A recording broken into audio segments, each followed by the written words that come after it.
Hello everyone. आज हमारा topic है माइनर कॉन्ट्रैक्ट विद माइनर। ठीक है, जो कि आपका इंडियन कॉन्ट्रैक्ट एक्ट 1872 में कवर होता है। तो हम स्टार्ट कर रहे हैं।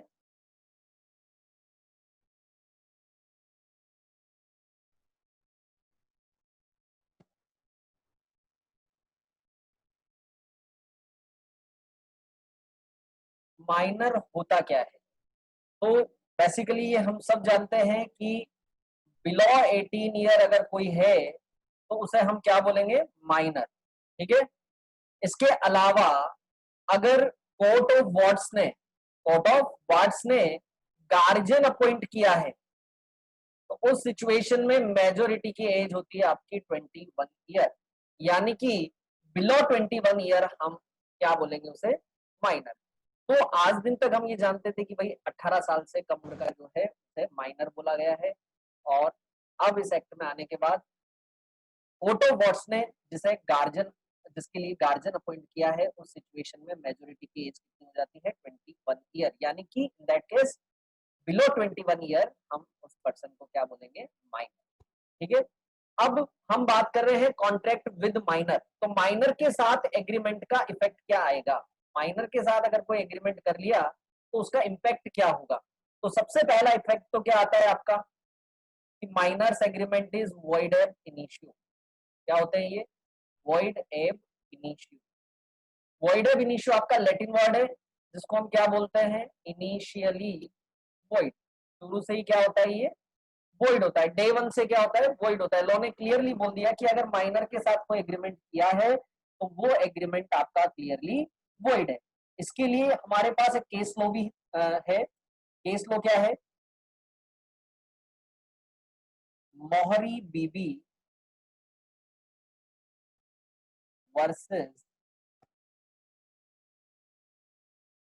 धर्मोदास। ठीक है।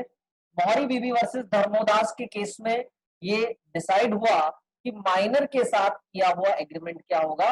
Void ab initio. क्लियर है? अब minors agreement is void ab initio, यानी कि माइनर के साथ अगर कोई एग्रीमेंट कर लिया है तो उसे कोर्ट में जाकर एनफोर्स नहीं करवाया जा सकता। वो बिल्कुल जीरो है, उसकी कोई वैल्यू नहीं। ठीक है। अब बात आती है कि अगर माइनर के साथ एग्रीमेंट किया है तो क्या रेस्टिट्यूशन पॉसिबल है? क्या रेस्टिट्यूशन पॉसिबल है? रेस्टिट्यूशन का मतलब होता है ओरिजिनल सिचुएशन में आना। रेस्टिट्यूशन का मतलब क्या होता है? ओरिजिनल सिचुएशन में आना। ठीक है। अब ओरिजिनल सिचुएशन कैसे?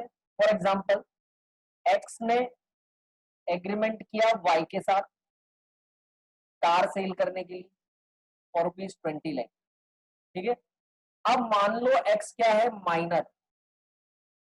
X minor. अब उसने कार सेल करने से मना कर दिया। मना कर दिया तो वैसे तो क्या होता है? जनरल अगर कॉन्ट्रैक्ट हो तो वाई कोर्ट में जाकर अपनी बात मनवा सकता है।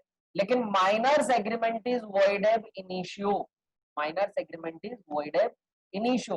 वॉइड एग्रीमेंट में वॉइड एग्रीमेंट को के लिए कोर्ट में नहीं जाया जा सकता। ये वॉइड एग्रीमेंट क्या होता है? वॉइड एग्रीमेंट में रेस्टिट्यूशन पॉसिबल नहीं है। रेस्टिट्यूशन का मतलब होता है ओरिजिनल सिचुएशन में आना। ओरिजिनल सिचुएशन क्या होनी चाहिए कि भाई जब 20 लाख रुपीज एक्स के पास चले गए हैं तो वाई के पास कार आ जानी। और वाई एक्स ने कार देने से मना कर दिया तो 20 लाख में से अगर कुछ अमाउंट भी एक्स ने लिया है या पूरे 20 लाख रुपीज लिए हैं तो उसे क्या करने पड़ेंगे? रिटर्न। लेकिन रेस्टिट्यूशन पॉसिबल नहीं है माइनर के। ठीक है। वो अलग बात है कि हमारे पास कुछ अलग केसेस है, जैसे कि डॉक्ट्राइन ऑफ इक्विटी। उसके बेस पर एक्स को ये अमाउंट रिफंड करना पड़ेगा, क्योंकि कोई किसी दूसरे की प्रॉपर्टी पर अपने आप को अमीर नहीं बना सकता है। कोई किसी दूसरे के खर्चे पर अपने आप को एनरिच नहीं कर सकता है। उस केस में इसे अमाउंट वापस करना पड़ेगा। अदरवाइज वॉइड एग्रीमेंट जो है वो वॉइड होते हैं, उनके लिए कोर्ट में नहीं जाया जा सकता। तो जब कोर्ट में नहीं जाया जा सकता तो पुरानी सिचुएशन में नहीं आया जा सकता, यानी कि रेस्टिट्यूशन पॉसिबल नहीं। ठीक है। थर्ड बात अपनी आती है, क्या माइनर्स एग्रीमेंट जो है वो रेटिफाई हो सकते हैं? क्या रेटिफिकेशन पॉसिबल है? तो रेटिफिकेशन का मतलब होता है उसकी पुष्टि कर देना, हाँ कर देना, काम पहले हो गया और उसको बाद में बोल देना हाँ ठीक है मैंने ये काम किया है। तो देखो माइनॉरिटी के टाइम पर किया हुआ एग्रीमेंट क्या होता है, वॉइड होता है।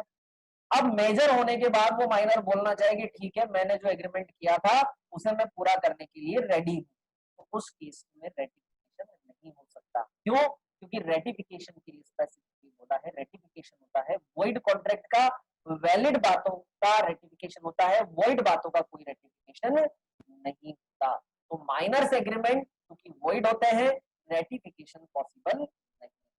ठीक है, इसके बाद अगर अपन बात करें कि भाई माइनर के ने गार्जियन के साथ अगर कोई एग्रीमेंट किया हो, तो माइनर के गार्जियन ने अगर कोई एग्रीमेंट किया हो तो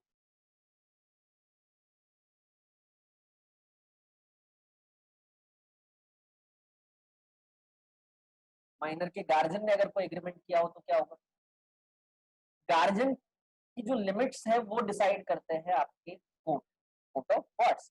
तो उसने जो लिमिट दी है वहां तक ही वो माइनर एग्रीमेंट कर सकता है, उसके बाहर जाकर वो कोई काम नहीं कर सकता। ठीक है, इसका मतलब ये है कि वो किसी माइनर के बिहाफ पर इमूवेबल प्रॉपर्टी परचेज नहीं कर सकता है।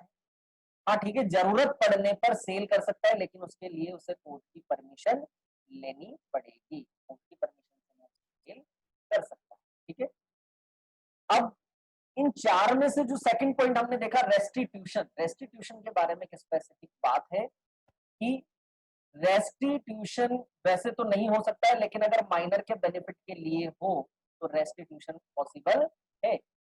माइनर के बेनिफिट के लिए अगर है तो रेस्टिट्यूशन पॉसिबल है। क्यों पॉसिबल है? क्योंकि स्पेसिफिक रिलीफ एक्ट ने, स्पेशल रिलीफ एक्ट ने माइनर को स्पेशल रिलीफ, क्या रिलीफ दी है कि माइनर के ऊपर कोई ऑब्लिगेशन नहीं आ सकता, माइनर के ऊपर कभी कोई ऑब्लिगेशन नहीं आ सकता, और माइनर जो है वो हमेशा क्या होगा, बेनिफिशियरी होगा, माइनर हमेशा बेनिफिट की पोजीशन में होगा, उससे कभी लॉस नहीं होना चाहिए। ठीक है, वैसे भी हम हमारे घर में देखते हैं कि भाई छोटे बच्चे को कैसे ट्रीट किया जाता है, छोटे बच्चे को हमेशा बेनिफिशियरी रखा जाता है, फायदे की सिचुएशन में रखा जाता है। कोई भी मान लो घर में चॉकलेट्स या कुछ भी चीज लेके आता है तो सबसे पहले छोटे बच्चे को दी जाती है। ठीक है, वो छोटे बच्चे को एक बेनिफिशियरी के तौर पे रखा जाता है, फायदे की सिचुएशन में रखा जाता है, उसके ऊपर कोई ऑब्लिगेशन नहीं डाला जाता। ठीक है, तो इसलिए अगर रेस्टिट्यूशन से माइनर का फायदा हो, माइनर को बेनिफिट हो, तो रेस्टिट्यूशन हो सकता है, अदरवाइज जनरली रेस्टिट्यूशन पॉसिबल नहीं है। तो नेक्स्ट, अगर मैं इफेक्ट की बात करूं तो क्या इफेक्ट है माइनर का, माइनर के साथ एग्रीमेंट में, minor can always be a beneficiary, minor हमेशा क्या हो सकता है, बेनिफिशियरी हो सकता है, फायदे की सिचुएशन में हो सकता है। ठीक है, इसके बाद माइनर के लिए, मान लो एक माइनर है, अब माइनर तो माइनर छोटा बच्चा, आज उसने कोई एग्रीमेंट कर लिया, ठीक है, कल को अपनी बात से वो पलट भी सकता है, कल को अपनी बात से वो मुकर भी सकता है, मना भी कर सकता है। तो उस सिचुएशन में हम माइनर को दोषी नहीं मान सकते। क्यों? क्योंकि माइनर हमेशा क्या बोल सकता है, माइनॉरिटी की दलील दे सकता है, minor can always lead minority, minor हमेशा माइनॉरिटी की दलील दे सकता है कि मैं तो छोटा बच्चा हूं, और कोर्ट उसकी बात मान लेगा कि हाँ ये छोटा बच्चा है, इसके साथ एग्रीमेंट किया है, वो एग्रीमेंट तो वैलिड नहीं होगा, वो एग्रीमेंट क्लियरली वॉइड होगा। ठीक है, ये आपकी कुछ सिचुएशंस। अब देखो अलग अलग एक्ट में माइनर की अलग अलग पोजीशंस है, डिफरेंट डिफरेंट एक्ट में माइनर की डिफरेंट डिफरेंट पोजीशंस है, उनको भी अपन देख लेते हैं। देखो माइनर की पोजीशन इंडियन माइनर की पोजीशन इंडियन कॉन्ट्रैक्ट एक्ट में तो हमने देख ही ली। माइनर की पोजीशन इंसॉल्वेंसी एक्ट में,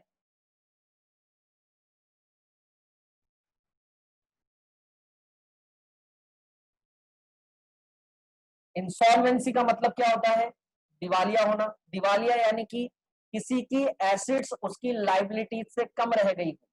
ठीक है, यानी कि वो ऑब्लिगेशंस में दब गया हो, वो लाइबिलिटीज में दब गया हो, तब उसे इंसॉल्वेंट बोला जाता है। और अगर हम माइनर के केस में बात करें तो माइनर के ऊपर कभी कोई ऑब्लिगेशन नहीं आता, ठीक है, तो माइनर इंस्टॉलमेंट हो ही नहीं सकता क्योंकि वो ऑब्लिगेशन के तले दब नहीं सकता, तो माइनर इंस्टॉलमेंट डिक्लेयर नहीं किया जा सकता, ठीक है, इंस्टॉलमेंसी एक्ट में माइनर को इंस्टॉलमेंट डिक्लेयर नहीं किया जा सकता। ऐसे ही दूसरे एक्ट में देखते हैं, माइनर की पोजीशन देखते हैं कौन सा एक्ट में, पार्टनरशिप एक्ट में।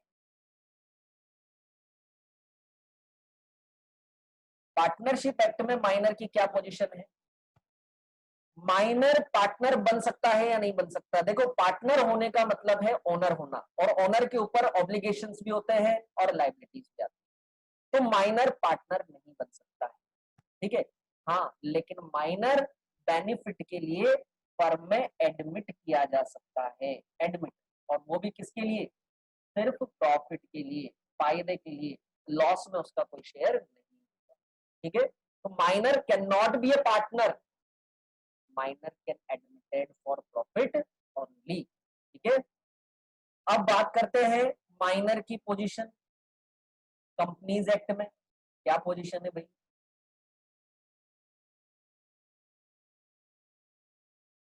कंपनीज एक्ट में क्या माइनर शेयर होल्डर बन सकता है। देखो शेयर होल्डर बनेगा तो उसके ऊपर भी लाइबिलिटी है, शेयर्स के अनपेड अमाउंट तक, तो माइनर जो है वो शेयर, और दूसरी चीज माइनर जो है वो शेयर होल्डर नहीं बन सकता, और दूसरी चीज कि शेयर होल्डर बनने का मतलब, शेयर होल्डर कैसे बना जाता है, सबसे पहले एप्लीकेशन पे पैसा जमा कराओ, अलॉटमेंट पे पैसा जमा कराओ, फर्स्ट कॉल फाइनल कॉल, तो एप्लीकेशन तो चलो माइनर ने लगा दी, लेकिन कंपनी उससे पैसा मांगेगी अलॉटमेंट पे, फर्स्ट कॉल पे, फाइनल कॉल पे, तो पैसा मांगने का मतलब क्या है कि उसके ऊपर ऑब्लिगेशन आएगा, और माइनर के ऊपर कोई ऑब्लिगेशन नहीं आ सकता, इसलिए वो शेयर होल्डर नहीं बन सकता, ठीक है। लेकिन माइनर जो है वो फुल्ली पेड शेयर क्या कर सकता है, होल्ड कर सकता है, फुल्ली पेड शेयर होल्ड कर सकता है, फुल्ली पेड शेयर होल्ड कर सकता है। फुल्ली पेड शेयर होल्ड करने का मतलब कंपनी तो अब कुछ मांगेगी नहीं, अब तो उसका सिर्फ फायदा ही फायदा है, डिविडेंड उसको मिलेगा, तो फुल्ली पेड शेयर होल्ड कर सकता है। हालांकि फिर भी जो मेंबर्स का रजिस्टर है उसमें उसका नाम नहीं लिखा जाएगा, उसके पेरेंट्स का या उसके गार्जियन का नाम उसमें मेंशन किया जाएगा, ठीक है। तो ये माइनर की पोजीशन इन कंपनीज है। माइनर की पोजीशन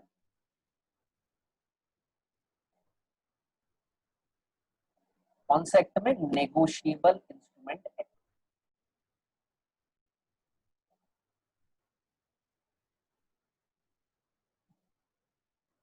नेगोशिएबल इंस्ट्रूमेंट एक्ट में माइनर की क्या पोजीशन, क्या माइनर बिल ड्रॉ कर सकता है, बिल ट्रांसफर कर सकता है, तो इसके बारे में नेगोशिएबल इंस्ट्रूमेंट एक्ट में क्लियरली मेंशन है कि माइनर बिल ड्रॉ कर सकता है, बिल या चेक जो भी है ड्रॉ कर सकता है, एंडोर्स कर सकता है, ट्रांसफर कर सकता है, लेकिन इंपॉर्टेंट बात, डिसोनर होने के केस में उसके ऊपर कोई ऑब्लिगेशन नहीं आएगा, ठीक है। डिसऑनरमेंट के केस में माइनर के ऊपर कोई ऑब्लिगेशन नहीं आएगा। तो ये डिफरेंट डिफरेंट एक्ट में हमने माइनर की पोजीशंस देख ली, ठीक है, अलग अलग एक्ट में। अब आगे चलते हैं,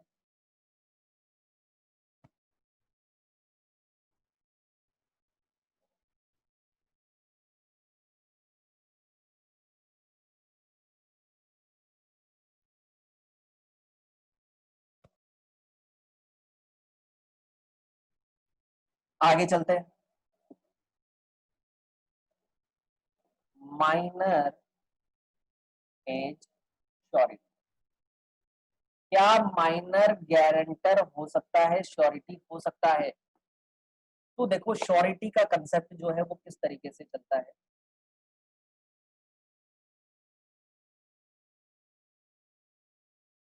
श्योरिटी का जो कंसेप्ट है वो किस तरीके से चलता है, ये है मिस्टर एक्स, मिस्टर एक्स ने मिस्टर वाई को माल बेचा और इसके लिए गारंटी दी मिस्टर जेड ने, ठीक है। गारंटी किस तरीके से दी जाएगी कि अगर मिस्टर वाई जिन्होंने माल खरीदा है जो है आपके डेटर्स और ये आपका क्रेडिटर, तो क्रेडिटर को इस श्योरिटी ने क्या श्योरिटी दी कि अगर मिस्टर वाई पेमेंट नहीं करेगा तो पेमेंट मैं करूंगा, यानी कि ऑब्लिगेशन अपने ऊपर ले रहा है। हम इसी को बोल रहे हैं कि अगर ये माइनर हुआ तो क्या होगा, कि माइनर हुआ तो क्या होगा, माइनर के ऊपर तो कोई ऑब्लिगेशन आ ही नहीं सकता, इसका मतलब ये श्योरिटी नहीं बन सकता है, minor can not be a surety. ठीक है, अगली बात देखते हैं क्या बोल रहे हैं।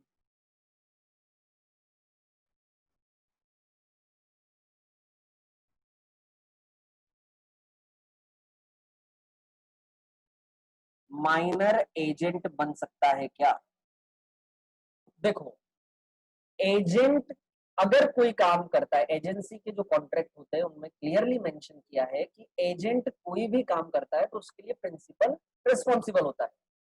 अब प्रिंसिपल हमारा मेजर है तो एजेंट माइनर हो तो भी कोई तकलीफ नहीं है, क्योंकि एजेंट के ऊपर कोई ऑब्लिगेशन आने वाला नहीं। ठीक है, हालांकि कुछ सिचुएशंस में आता है, लेकिन हम जनरल बात कर रहे हैं, एजेंट के ऊपर कोई ऑब्लिगेशन नहीं आता। तो माइनर जो है वो एजेंट बन सकता है, एजेंट अपॉइंट नहीं कर सकता, एजेंट अपॉइंट नहीं कर सकता, यानी कि वो प्रिंसिपल की कैपेसिटी में नहीं कर सकता। ठीक है, अब इसके बाद बात करें कि भाई माइनर ने कोई काम किए हैं तो क्या पेरेंट्स लाइबल है,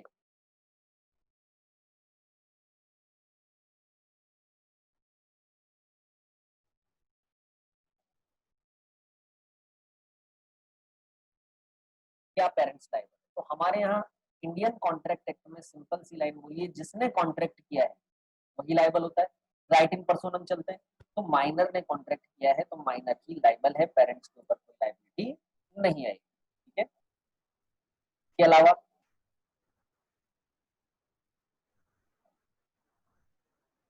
माइनर ने अगर कोई टॉट किया है, टॉट मतलब गलत काम,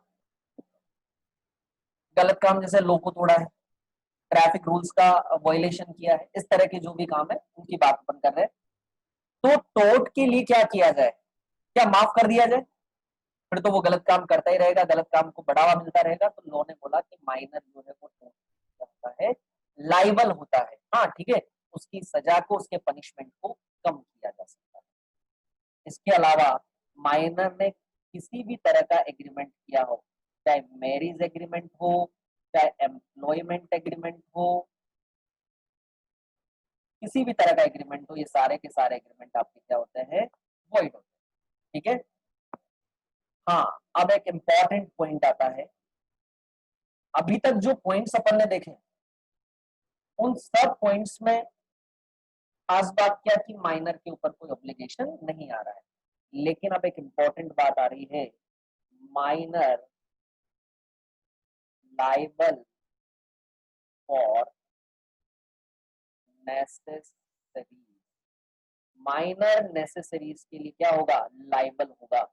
नेसेसरीज मतलब जो जरूरत की चीजें हैं, फूड, क्लॉथ्स, एजुकेशन, मेडिकल, ये चीजें अगर माइनर ने ली है, यानी कि माइनर को सप्लाई हुई है, तो सामने वाली पार्टी माइनर पे क्लेम कर सकती है। लेकिन फिर भी वो कहां तक, किस अमाउंट तक लाइबल होगा, तो उसकी एसेट है, जो उसकी एसेट्स है वहां तक ही माइनर की लाइबिलिटी है, इसके अलावा माइनर की लाइबिलिटी नहीं है। तो ओवरऑल माइनर के साथ एग्रीमेंट में जो हमने देखा वो सिंपल सी बात, minors agreement is void ab initio. बस एक जगह माइनर की लाइबिलिटी आ रही है, और वो किस जगह, minor liable for necessary supply to him, उसको जो नेसेसरी सप्लाई हुई है उनके लिए माइनर लाइबल है। ठीक है, तो ये आपका ओवरऑल माइनर से रिलेटेड पॉइंट क्लियर है, ये आपका कंप्लीट। Thank you.